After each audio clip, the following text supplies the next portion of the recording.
இப்ப அஸ்வினியில ஒருத்தங்க பிறந்திருந்தா, முன் ஜென்மத்தில எந்த மாரி கர்மா பண்ணியிருப்பாங்க? போன ஜென்மத்தில அவங்களுடைய முந்தின ஜென்மங்கள்ல அவங்க அவங்களுக்காகவும் வாழ்ந்திருக்க மாட்டாங்க. தன்னுடைய குடும்பத்துக்காகவும் வாழ்ந்திருக்க மாட்டாங்க. முழுக்க முழுக்க ஒரு பொது பணியிலேயே தன்னுடைய வாழ்க்கைய அர்ப்பணிச்சிருப்பாங்க. ஆனா கண்டிப்பா இவங்களுக்கு ஒரு குடும்பம் இருந்திருக்கும். பணம் சம்பாதிப்பதற்கு அவங்களுக்கு எந்த மாரி அமைப்பு இருக்குங்க? ஒரு எஜுகேஷன் அப்படிங்கிற செக்டார தொட்டுட்டாங்க அப்படின்னா, இவங்க நெறைய பணம் சம்பாதிச்சுருவாங்க. ஒண்ணு இவங்களே ஒரு பிஹெச்டி வரைக்கும் படிக்கலாம். இவங்க என்ன படிக்கிறாங்களோ அத ஆழ்ந்து அப்படி கத்துக்கிட்டாங்க அப்படின்னா, இவங்க கண்டிப்பா லைஃப்ல முன்னேறிடலாம். கரியர்லயும் இவங்க நல்லபடியா செட்டில் ஆயிடலாம். எந்தெந்த விஷயங்கள்ல கவனமா இருக்கணுங்க? அஸ்வினியில பிறந்தவங்க பொதுவா தன்னுடைய ஒரு விஷயம் செய்யலாம். இது பொதுவா அனைவருமே அந்த நாள்ல இந்த விஷயம் செய்தால் ஒரு லக்கு கிடைக்கும் அப்படின்னா எந்த மாரி சொல்லலாங்க? இப்போ அஸ்வினி நட்சத்திரம் வரக்கூடிய நாள். அஸ்வினிங்கிறது குணப்படுத்தக்கூடிய ஒரு நட்சத்திரம்னு சொல்லுவோம். அது உடல் நோயா இருக்கலாம், மனநோயா இருக்கலாம். இந்த 2க்குமே மருந்து அப்படிங்கிறத அஸ்வினியில ஸ்டார்ட் பண்றோம் அப்படின்னா, கண்டிப்பா அந்த நோய் கியூர் ஆயிரும். அவங்க லைஃப்ல நல்லாமே பெட்டரா இருக்கறதுக்கு ஒரு கோயிலுக்கு போனா இந்த கோயில் சொல்லலாங்க. திருநள்ளாறுக்கு அஸ்வினி நட்சத்திரத்துல பிறந்தவங்க கண்டிப்பா போணும். திருநள்ளாறு பொதுவாவே சனி பகவானோட கிரகணம் அதிகமா இருக்கக்கூடிய ஒரு ஸ்தலம்னு நமக்கு தெரியும். அஸ்வினில ஒருத்தங்க பிறந்திருந்தா, பொதுவா இந்த ஹெல்த் இஷ்யூஸ் எல்லாம் இருக்கும். அஸ்வினிக்கு தலைவலி அடிக்கடி வரும். ரொம்ப சின்ன குழந்தையா இருந்தாலுமே அது தலைவலிக்கு நாள ஆரம்பிக்கும். என்ன காரணம் அப்படின்னா,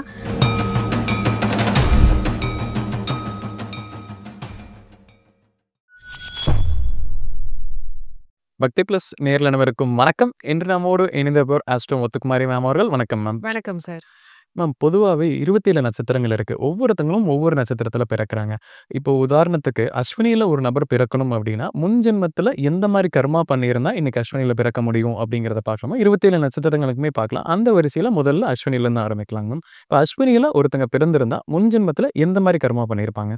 தன்னுடைய வாழ்க்கைய முழுக்க முழுக்க அடுத்தவங்களுக்காக அர்ப்பணிச்சவங்க தான் அஸ்வினியில இந்த ஜென்மத்தில பிறப்பாங்க. போன ஜென்மத்தில அவங்களுடைய முந்தின ஜென்மங்கள்ல அவங்க அவங்களுக்காகவும் வாழ்ந்திருக்க மாட்டாங்க. தன்னுடைய குடும்பத்துக்காகவும் வாழ்ந்திருக்க மாட்டாங்க. முழுக்க முழுக்க ஒரு பொது பணியிலேயே தன்னுடைய வாழ்க்கைய அர்ப்பணிச்சிருப்பாங்க. ஆனா கண்டிப்பா இவங்களுக்கு ஒரு குடும்பம் இருந்திருக்கும். அந்த குடும்பத்தோட எந்த ரெஸ்பான்சிபிலிட்டியும் இவங்க எடுத்திருக்க மாட்டாங்க. அத பத்தின கவலைகளும் இவங்களுக்கு இருந்திருக்காது. ஒரு தன்னிலை மறந்த ஒரு தன்மையில தான் அவங்க வாழ்ந்திருப்பாங்க. தனக்காக எதையும் செய்யாம, தான் யாருங்கிறதையும் மறந்து, முழுக்க முழுக்க அடுத்தவங்களுக்காகவே உழைச்சு, வாழ்ந்து, தேஞ்சு தன்னுடைய வாழ்க்கைய முடித்துக்கிட்ட நபர்கள் தான் இந்த ஜென்மத்தில கேதுவுடைய கர்மாவுடைய அஸ்வினி நட்சத்திரத்தில பிறவி எடுக்குறாங்க. இப்ப அஸ்வினியில ஒருத்தங்க பிறந்திருக்காங்கன்னா, அவங்க இந்த குணத்தில தான் இருப்பாங்கன்னு சொல்லி ஒரு குணாதிசயம் சொல்ல முடியுமாங்க? அஸ்வினியில பிறந்தவங்க பொதுவாவே ஒரு ஞானிகள்னு சொல்லலாம். இந்த வாழ்க்கை ஒரு பிசிக்கல் லைஃப்ல இருந்தாலுமே, ரொம்ப மெட்டீரியலிஸ்டிக்கா இருக்க மாட்டாங்க. பணத்துக்கு பெருசா முக்கியத்துவம் குடுக்க மாட்டாங்க. ரொம்ப அலட்டிக்க மாட்டாங்க. நல்ல ஹீலர்ஸ். இப்ப அடுத்தவங்களுக்கு ஒரு பிரச்சனை அப்டின்னா, கவுன்சிலிங் இவங்கள மாரி யாராலயும் குடுக்க முடியாது. இயற்கையாவே அந்த ஹீலிங் கெப்பாசிட்டி அப்படிங்கிறது இருக்கும். ஃபார் சேயிங் இப்போ அஸ்வினி கூட இருக்கிறவங்களா இருக்கலாம். ரொம்ப க்ளோஸ் ஃப்ரெண்ட்ஸா இல்ல அப்டின்னாலுமே, இந்த அஸ்வினி நட்சத்திரத்தில இருக்கிற நபர நம்பி, தன்னுடைய பிரச்சனைய ஷேர் பண்ணுவாரு. யாரா இருந்தாலும் இவங்க கிட்ட ஓப்பன் அப் பண்ணிருவாங்க. வெளிப்படையா பேசிருவாங்க. இவங்கள நம்பி பேசுவாங்க. அதே மாதிரி இவங்களுமே அத வாங்கிக்கிட்டு வெளியில சொல்லாம அவங்கள ஹீல் பண்ணுவாங்க. அப்ப அந்த ஹீலிங் கெப்பாசிட்டி அப்படிங்கிறது அஸ்வினிக்கு இயற்கையாவே உண்டு. அஸ்வினியோட அந்த சிம்பலே 2 பேர் அஸ்வினி குமாரர்கள்னு சொல்லுவாங்க. அவங்க யாருன்னா பிசிஷியன்ஸ் மருத்துவர்கள். அப்போ ஒரு மருத்துவ கிரகமான கேது இதுக்கு நட்சத்திரநாதன் ஆகுறாரு. அப்போ மருத்துவம் அதாவது மெடிக்கல் டிப்ஸே இவங்க கிட்ட நெறையா இருக்கும். ஏதாவது ஒரு நோய்ன்னு கேட்டா இவங்களே அடுக்கடுக்கா நெறைய டிப்ஸ் குடுக்க ஆரம்பிச்சுருவாங்க. இந்த கீரைய சாப்பிடு. இந்த மாரி உடம்பு சூடு இருக்கா? இந்த மாரி ஆயில் அப்ளை பண்ணு. இந்த மாரி நெறைய மெடிக்கல் டிப்ஸ் வச்சிருப்பாங்க. இந்த அஸ்வினி நட்சத்திரத்தில பிறக்கக்கூடிய டாக்டர்ஸுமே பயங்கர எக்ஸ்பர்டைஸா இருப்பாங்க. ஆயுர்வேதம் அப்படிங்கிறதுல நெறைய இன்ட்ரெஸ்ட் இருக்கும். தன்னுடைய ஃபீல்டுல பெரிய எக்ஸ்பர்டைஸா இந்த நட்சத்திரத்தில பிறக்கக்கூடிய டாக்டர்ஸ் அப்படிங்கிறவங்க இருப்பாங்க. இதுதான் அஸ்வினி நட்சத்திரோடைய கோர் கேரக்டர். இப்ப அஸ்வினியில ஒருத்தங்க பிறந்திருக்காங்கன்னா, அவங்க திருமண வாழ்க்கை அப்படிங்கிறது எப்படி இருக்குங்க? அஸ்வினியில பிறந்தவங்க எல்லாருமே ரொம்ப டிட்டாச்டு தான். இவங்களுடைய பார்ட்னருக்கு எக்ஸ்பெக்டேஷன்ஸ் நெறையா இருக்கும்.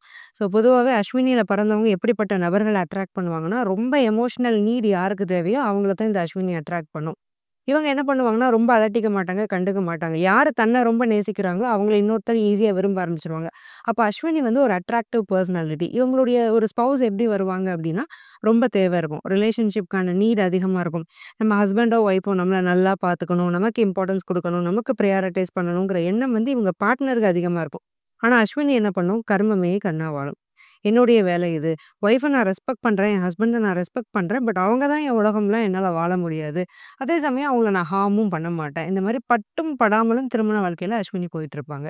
அஸ்வினியில ஒருத்தங்க ஒரு பணம் சம்பாரிப்பதற்கு, அது தொழில், வேலை எப்படிப்பட்டதா இருந்தாலும், ஒரு பணம் சம்பாரிப்பதற்கு அவங்களுக்கு எந்த மாரி அமைப்பு இருக்குங்க?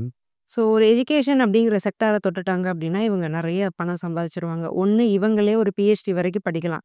இவங்க என்ன படிக்கிறாங்களோ, அத ஆழ்ந்து ஆராய்ச்சி பண்ணி ஒரு படிப்பு படிக்கலாம். ஏன்னா, ஆராய்ச்சி கிரகமே வந்து கேது தான். ஞானக்காரகன்னு சொல்லுவோம். மத்தவங்க கண்ணுக்கு புலப்படாத புதுமையான விஷயங்கள கத்துக்கிறது.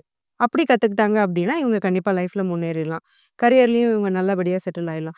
இல்ல ஒரு கோச்சிங் சென்டர் நான் வைக்கிறேன், இல்ல ஒரு எஜுகேஷனல் இன்ஸ்டிடியூட் வைக்கிறேன், யோகா சென்டர் வைக்கிறேன், மெடிடேஷன் சென்டர் வைக்கிறேன், ஒரு கவுன்சிலரா நான் இருக்கிறேன். இந்த மாதிரியான விஷயங்கள் எல்லாம் இவங்க பண்ணும்போது, பொது வாழ்க்கையில ஈடுபடணும். ஒரு சர்வீஸ் ஓரியன்டடா ஒரு பிசினஸ் இவங்க தொடுறாங்க அப்படின்னா, அஸ்வினி 100% அதுல சக்சஸ் ஆகுறது கேரண்டீட்.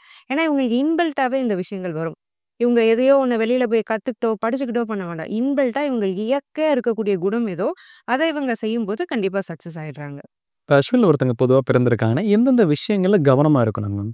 அஸ்வினியில பிறந்தவங்க பொதுவா தன்னுடைய ரெஸ்பான்சிபிலிட்டில கவனமா இருக்கணும். ஏன்னா, போன ஜென்மத்தில தன்னுடைய ரெஸ்பான்சிபிலிட்டிய இழந்ததுனால தான் இவங்க இந்த ஜென்மத்தில இந்த பிறப்பு எடுத்திருக்காங்க. அப்போ தன்னுடைய கடமைகள சரிவர செஞ்சிடணும். முக்கியமா குடும்ப கடமைகள்னு சொல்லுவோம். மனைவிகிட்டயோ, கணவன்கிட்டயோ கொஞ்சம் டிட்டாச்மென்ட் இருக்க தான் செய்யும். மனைவியா, கணவனா, வேலையானா ஃபர்ஸ்ட்டு வேல. அத கொஞ்சம் குறைச்சுட்டு, கொஞ்சம் கணவன் மனைவிக்கான ஒரு இடத்தையும் குடுக்கணும். குழந்தைகளுக்காகவும் வாழணும். அவங்க சந்தோஷமா இருக்காங்களா? நமக்கு ஒரு விஷயம் பிடிக்காது. நமக்கு தியேட்டருக்கு போறதுக்கு பிடிக்காது. பட் ஒய்ஃப்‌க்கு பிடிக்கலாம், ஹஸ்பண்டுக்கு பிடிக்கலாம். அவங்களுக்காகவாவது ஒரு நாள் டைம் ஸ்பெண்ட் பண்ணி, அவங்கள சந்தோஷப்படுத்துறது. இதெல்லாம் இவங்க கர்மாவ கிளென்ஸ் பண்ணும். இவங்களுக்கு ஒரு பாசிட்டிவான ஒரு கர்மாவ ஆக்டிவேட் பண்ணி குடுக்கும்னு சொல்லலாம். ஸோ கொஞ்சம் தன்னிலைய மறந்து அடுத்தவங்களுக்காக, தன்னுடைய குடும்பத்துக்காக வாழ ஆரம்பிக்கணும் அப்படின்னு நம்ம சொல்லிடலாம். ஸோ இந்த ஒரு விஷயத்துல இந்த அஸ்வினி நட்சத்திரம் கவனமா இருந்துக்கும் பட்சத்துல, நெறைய நல்ல பலன்கள் இவங்களுக்கு நடக்க ஆரம்பிக்கும். இப்ப அஸ்வின் நட்சத்திரம் எந்த விஷயத்துல கவனமா இருக்குன்னு சொன்னா, இப்ப எந்த நபர்களிடமிருந்து விலகி இருந்தால் அவங்களுக்கு லைஃப்ல பிரச்சனைகள தவிர்த்துக்கலாம்? என்ன விட்டா போதும். நான் கொஞ்சம் தனியா இருந்தாலே ஹீல் ஆயிருவேன் அப்படிங்கிறது தான் அஸ்வினி நட்சத்திரம். ஸோ யாரெல்லாம் கொஞ்சம் நச்சு பண்றாங்களோ, அவங்க வந்து இவங்கள சுத்தி நெறையா இருப்பாங்க. ஏன்னா நம்ம போன ஜென்ம கர்மா அப்படி. குடும்பத்த இவங்க கவனிக்கல. அப்ப குடும்பத்தில ஒய்ஃபு, குழந்தைன்னு இல்ல. சுத்தி இருக்கிற எல்லாருமே ஒரு கால் வரும். டக்குனு ஒரு பெரியப்பா பண்ணுவாரு. ஒரு 1,00,000 குடுப்பா, அவசரம் அப்படிம்பாரு. இவங்களுக்கு அப்ப பார்த்து ஃபினான்ஷியல் ப்ராப்ளம் இருக்கும். ஸோ இந்த மாதிரியான நபர்கள் வந்து சுத்தி சுத்தி நெறைய இருப்பாங்க. அந்த சந்தர்ப்பத்த இவங்க வந்து அழகா சமாளிக்கணும். இல்லங்க என்னால இப்ப முடியல. இவங்க என்ன பண்ணுவாங்கன்னா, டக்குனு கொஞ்சம் டென்ஷன் ஆயிட்டு நான் தரேன்ட்டு வச்சுருவாங்க ஃபோன. அப்புறம் இவங்களால குடுக்க முடியாம போகும். சிச்சுவேஷன்லேருந்து எஸ்கேப் ஆக பார்ப்பாங்க. பட் இவங்க அந்த சிச்சுவேஷன ஃபேஸ் பண்ணி அவங்களையும் கொஞ்சம் சரி கட்டி சொந்த பந்தங்களும் விலகாம பார்த்துக்கிட்டாங்க அப்டின்னா, அது இவங்களுக்கு நல்லாருக்கும். ஸோ ஒரு நச்சுத்தன்மை உள்ள மனிதர்கள் இருந்தாலும், அவங்கள இவங்க எப்படி சமாளிக்கிறாங்க அப்டிங்கிறதுல இவங்க கொஞ்சம் கவனமா இருக்கணும். இப்போ அஸ்வினி நட்சத்திரத்துக்கு ஒரு கோயில் வழிபாடு சொல்லலாம். அவங்க லைஃப்ல நல்லாமே பெட்டரா இருக்கறக்கு ஒரு கோயிலுக்கு போனா எந்த கோயில் சொல்லலாங்க மேம்? திருநள்ளாறுக்கு அஸ்வினி நட்சத்திரத்தில பிறந்தவங்க கண்டிப்பா போணும். திருநள்ளாறு பொதுவாவே சனி பகவானோட கிரகணம் அதிகமா இருக்கக்கூடிய ஒரு ஸ்தலம்னு நமக்கு தெரியும். எல்லாருமே சனி பயிற்சி சரியில்லனாலோ, சனியினால ஏதாவது ஒரு தோஷம் இருந்தாலோ, குறிப்பா 7 சனி, ஜென்ம சனி, அஷ்டம சனி, அர்த்தாஷ்டம சனி இந்த மாரி பீரியட்ல தான் திருநள்ளாறு போவாங்க. அங்க பரிகாரம் பண்ணுவாங்க. ஆனா அஸ்வினி இயற்கையாவே சனியுடைய கர்மாவையும் கொண்ட ஜாதகம் தான். போன ஜென்மத்தில முன்னோர்களுக்கு செய்ய வேண்டியதும் இவங்க சரியா செஞ்சிருக்க மாட்டாங்க. குறிப்பா இவங்களோட குடும்ப வாழ்க்கையிலயும், திருமண வாழ்க்கையிலயும் ஏதாவது பிரச்சனை வருது, இல்ல பணம் சேர்க்கிறதுல ஏதாவது பிரச்சனை வருதுனாலுமே, அது சனி பகவானால தான் வரும். அப்போ சனி பகவானுடைய அதிகமான கதிர்வீச்சு இருக்கக்கூடிய ஸ்தலமான திருநள்ளாறுக்கு இவங்க கண்டிப்பா போயிட்டு வந்துடணும். போகக்கூடிய கிழமை அப்படிங்கிறது சனிக்கிழமையில போக்கூடாது. ஞாயிற்றுக்கிழமையில அஸ்வினி நட்சத்திரத்தில பிறந்தவங்க திருநள்ளாறு போயிட்டு வரும் பட்சத்தில, சகல தோஷங்களும் விலகி வாழ்க்கையில நெறைய முன்னேற்றங்களை இவங்க அடையறாங்க. அஸ்வின்ல ஒருத்தங்க பிறந்திருந்தா, பொதுவா இந்த ஹெல்த் இஷ்யூஸ் எல்லாம் இருக்கும். இந்த நட்சத்திரத்தில பிறந்தவங்களுக்கு கட்டாயம் இந்த ஒரு பிரச்சனை இருக்கும் அப்படின்னு என்ன சொல்லலாங்க? அஸ்வினிக்கு தலைவலி அடிக்கடி வரும். ரொம்ப சின்ன குழந்தையா இருந்தாலுமே அது தலைவலிக்குன்னு அழ ஆரம்பிக்கும். என்ன காரணம் அப்டின்னா, தலைப்பகுதிய பொதுவாவே குறிக்கக்கூடிய கிரகம் வந்து கேது. அஸ்வினி நட்சத்திரத்துக்கும், தலைபாகத்துக்கும் நெறைய சம்பந்தம் உண்டு. நெறைய விஷயங்கள் யோசிப்பாங்க. ஏன்னா கேது வந்து ஆழ்ந்து யோசிக்கிறது, ரீசர்ச் பிளானட்ன்னு நம்ம ஆல்ரெடி சொல்லியிருக்கோம். பொதுவா நெறைய விஷயத்த நம்ம ப்ராசஸ் பண்ணிக்கிட்டே இருந்தோம். மூளை வேலை செஞ்சுக்கிட்டே இருக்குதுனாலே தலைவலி ஒரு டென்ஷன்ல வரும். ஸோ அதிகமா தலைவலிக்கு ஆட்படக்கூடிய ஆட்கள் தான் அஸ்வினி நட்சத்திரத்தில பிறந்தவங்க. பொதுவாவே உங்களுக்கு பெருசா ஹெல்த் இஷ்யூஸ்லாம் எதுவும் வராது. வந்தா இந்த சின்ன சின்ன தலைவலி தான். மேக்ஸிமம் வர்றது இதுதான். ஸோ இதுக்கு மட்டும் அதிகமா டென்ஷன் ஆகாம டென்ஷன குறைச்சுக்கிறது அப்படிங்கிறது இவங்களுக்கு கொஞ்சம் நல்ல விஷயமா அமையும். அஸ்வின் நட்சத்திரத்தில பிறந்தவங்களுக்கு பொதுவா வந்து லைஃப்ல எப்படி சம்பாரிக்கணும்னு சொல்லிட்டோம். இருந்தாலும் அவங்களுக்கு ஒரு லக் கிடைக்கிறக்காக நம்ம ஒரு சின்ன சின்ன விஷயம், ஒரு உதாரணத்துக்கு ஒரு ஜெம் ஸ்டோன் ஆகட்டும், இல்ல ஒரு மெட்டல் ஆகட்டும். இப்ப சில பேர்த்துக்கு கோல்டு செட் ஆகலாம். சில பேர் சில்வர் செட் ஆகும். அந்த மாதிரி அஸ்வினிக்கு வந்து எந்த மெட்டல், அது எந்த எந்த கல்லு போடும்போது அவங்களுக்கு லக் அப்படிங்கிறது கிடைக்குங்க? கோமேதகம் போட்டுக்கிறது அஸ்வினிக்கு ஒரு நம்பர் 1 ரெமடியா இருக்கும். ஏன்னா கேதுவுடைய கல் கோமேதகம். பாடிய பேலன்ஸ் பண்ணக்கூடிய ஒரு கல் கோமேதகம் அப்படின்னு சொல்லலாம். ஸோ இத வந்து ஒரு சரியான அளவுல போடணும். எந்த ஒரு ஜெம்ஸ்டோனுமே ஒரு 4லிருந்து 5 கேரட் சைஸ்ல போட்டா தான் அதால வேலையே செய்ய முடியும். பொதுவா இது என்ன பண்ணுதுன்னா, சூரிய ஒளிய வாங்கி உடம்புக்குள்ள எனர்ஜியா டிரான்ஸ்மிட் பண்ணி தான் வேலை செய்யுது. அப்போ அந்த ஒரு சைஸ் அப்படிங்கிறது வெரி இம்பார்ட்டன்ட். ஸோ 4 to 5 கேரட்ஸ்ல கோமேதக கல்ல இவங்க போடும் பட்சத்தில ரொம்பவே நல்லாருக்கும்னு சொல்லிடலாம். மெட்டல் அப்படின்னு நீங்க எடுத்துக்கிட்டீங்கன்னா, பொதுவா சில்வர், பிளாட்டினம் விட கோல்டு இவங்களுக்கு ரொம்பவே லக்கியா இருக்கும். ஏன்னா, குரு வந்து இந்த அஸ்வினி நட்சத்திர அதிபதியான கேதுவுக்கு நெருங்கின தொடர்புள்ள ஒரு பிளானட். 2 பேரையுமே மெடிடேஷன் பிளானட்ன்னு சொல்லலாம். ஒரு வகையில கேது குருவ மாதிரியே வேலை செய்வாரு. அப்போ பொன்னவன்னு சொல்லக்கூடிய குருவுடைய மெட்டலான கோல்டு அஸ்வினிக்கு ரொம்ப லக்கியா இருக்கும்னு சொல்லிடலாம். இப்ப பொதுவா அஸ்வினி நட்சத்திரம் அப்படிங்கிறது ஒவ்வொரு மாதங்கள்லயுமே வரக்கூடிய நாள் தான். அந்த அஸ்வினி நட்சத்திரம் வரக்கூடிய அந்த நாள்ல ஒரு விஷயம் செய்யலாம். இது பொதுவா அனைவருமே அந்த நாள்ல இந்த விஷயம் செய்தால் ஒரு லக்கு கிடைக்கும் அப்படின்னா எந்த மாரி சொல்லலாங்க? இப்ப அஸ்வினி நட்சத்திரம் வரக்கூடிய நாள். அஸ்வினிங்கிறது குணப்படுத்தக்கூடிய ஒரு நட்சத்திரம்னு சொல்லுவோம். அது உடல் நோயா இருக்கலாம், மனநோயா இருக்கலாம். இந்த 2க்குமே மருந்து அப்படிங்கிறத அஸ்வினியில ஸ்டார்ட் பண்றோம் அப்படின்னா, கண்டிப்பா அந்த நோய் கியூர் ஆயிரும். 100க்கு 100% அஸ்வினி நட்சத்திரத்தில நீங்க மருந்து எடுக்க ஆரம்பிக்கிறீங்க. உங்களுடைய முதல் நாள் மருந்து எடுக்கக்கூடிய முதல் நாள் அஸ்வினி நட்சத்திரமா அமையும் பட்சத்தில, அந்த நோயிலருந்து நீங்க வெளியில வரக்கூடியது உறுதி.